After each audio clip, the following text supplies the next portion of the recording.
Artıq sona Ramazana çatanda nə edirik? Fitrə veririk, fitrə zəkatı veririk. Və bu fitrə zəkatı da onu göstərir ki, Ramazan həm də ictimai bir ay. Bayramda təkcə özümüz sevinməyək, qoyun imkansız insanlar da sevinsin. Bayramda təkcə özümüz qazan asmayaq, imkansızların da qazan asmasına imkan yaradaq. Gördüyünüz kimi Ramazan böyük hikmətlərlə dolu bir aydır.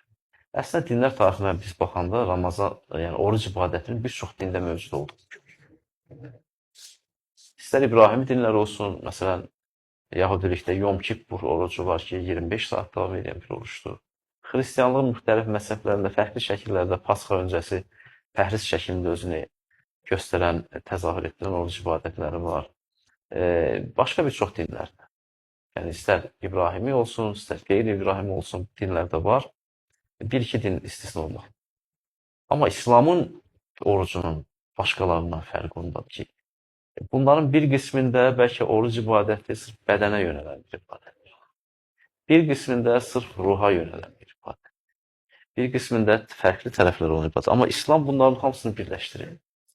İslamın orucunun əsas mahiyyəti budur ki, Hicri 2-ci ildə etibarən bizə vacib vurulan bu orucun əsas mahiyyəti odur ki, bu həm bizim ruhani ehtiyaclarımız,